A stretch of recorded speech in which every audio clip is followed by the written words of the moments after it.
चांद, रात के आसमान में एक चमकता हुआ सितारा।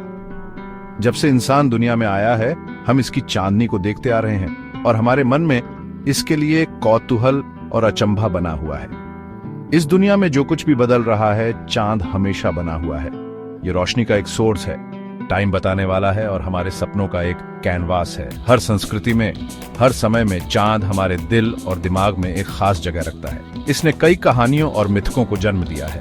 हमने इससे समय का पता लगाया है, हम इसके ऊपर भी चले हैं, लेकिन चांद में ऐसा क्या है जो हमें अब भी अपनी तरफ खींचता है? ये जो आसमानी चीज है, हमारा सबसे करीबी कॉस्मिक साथी, ये हमारे दिमाग पर इतना राज क्यों करता है? मेरे साथ आइए, चलते हैं चांद की सैर पर। हम जानेंगे कि चांद हमें इतना क्यों लुभाता है। टेलीस्कोप और स्पेसशिप के आने से बहुत पहले हमारे पूर्वज जवाबों के लिए आसमान की तरफ देखते थे।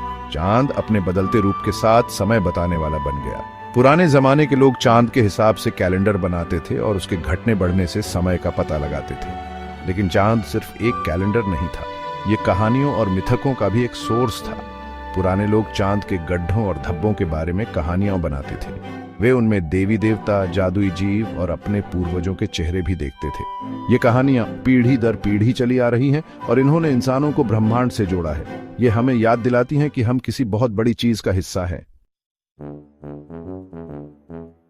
जैसे जैसे साइंस का जमाना आया, चांद के लिए हमारा कौतूहल कम नहीं हुआ, बल्कि यह एक नए रूप में सामने आया। वैज्ञानिकों ने चांद का और ध्यान से अध्ययन करना शुरू कर दिया। वे इसकी संरचना, इसके जन्म और धरती से इसके रिश्ते को समझना चाहते थे। टेलीस्कोप से हमने इसके गड्ढों को देखा, हमने इसके सतह का नक्शा बनाया। हमने जाना कि इसमें हवा नहीं है और यह एक महीन पाउडर जैसी धूल से ढका है जिसे रेगोलिथ कहते हैं। हमने यह भी जाना कि चांद के गुरुत्वाकर्षण का असर धरती के ज्वार भाटा पर पड़ता है। अपोलो मिशन, जो इंसानी दिमाग की एक बड़ी उपलब्धि थी, चांद से सैंपल लेकर आई।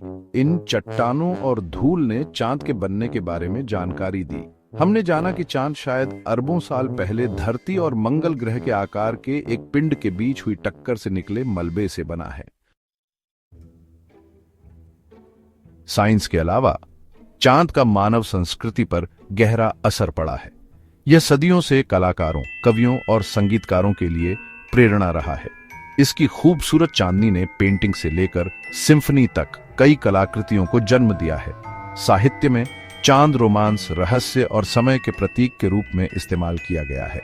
शेक्सपियर के रोमियो और जूलियट को याद करो, जो चांदनी में अपने प्यार का इजहार करते हैं, या फिर डेब्यूसी के क्लेर de लून की खूबसूरती को सोचो।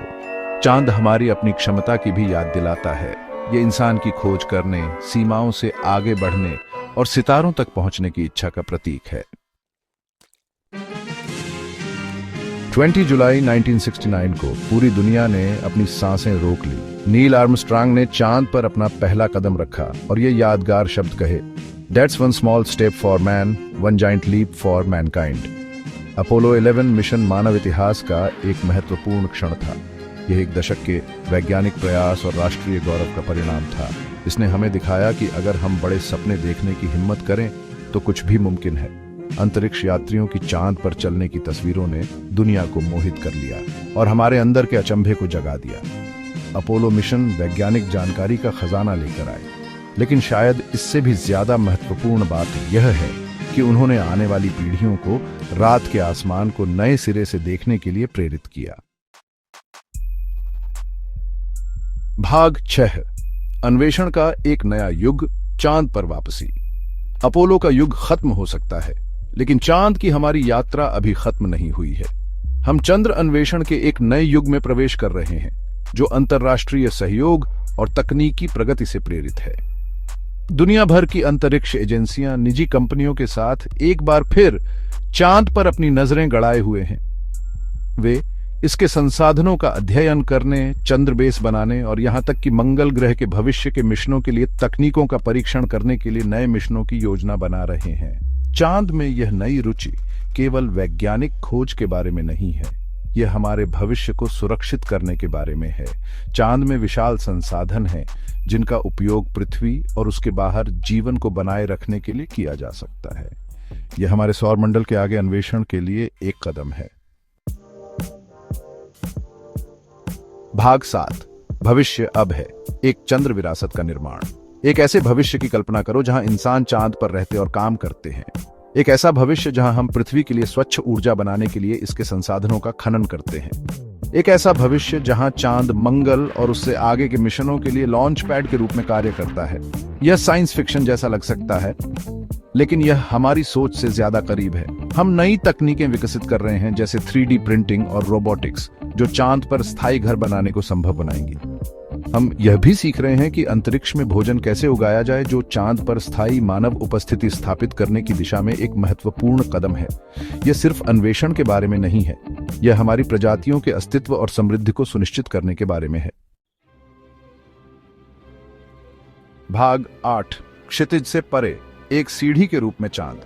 चांद हमारी अंतिम मंजिल नहीं है, बल्कि किसी बहुत बड़ी चीज के लिए एक सीढ़ी है।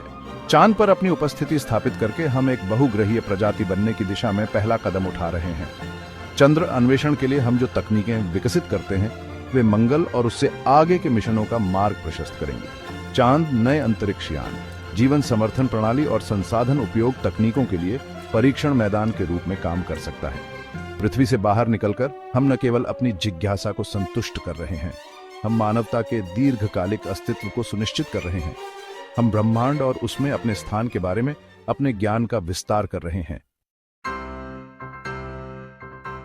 भाग 9 एक स्थायी आकर्षण, मानवता पर चांद की पकड़। तो हम चांद पर इतने मोहित क्यों हैं? इसका जवाब इसके स्वभाव में ही है। ये एक खगोलीय दर्पण है जो हमारी आशाओं, सपनों और आकांक्षाओं को दर्शाता है। ये आश्चर्य का स्रोत है, मानव सरलता का प्रतीक है और हमारे भविष्य के लिए एक सीढ़ी है। जब तक इंसान धरती पर चलते रहेंगे, हम चांद को आश्चर्य से देखते रहेंगे। ये एक खगोलीय साथी है जिसने हमें सहस्राब्दियों से मोहित किया है और इसका आकर्षण आने वाली पीढ़ियों को प्रेरित करता रहेगा। चांद एक अनुस्मारक है कि हम किसी ऐसी चीज का हिस्सा हैं जो खुद से बहुत बड़ी है। ये अन्वेषण का आह्वान है, आशा की किरण है और मानव आत्मा की असीम संभावनाओं का प्रमाण है। अब सितारों तक पहुंचते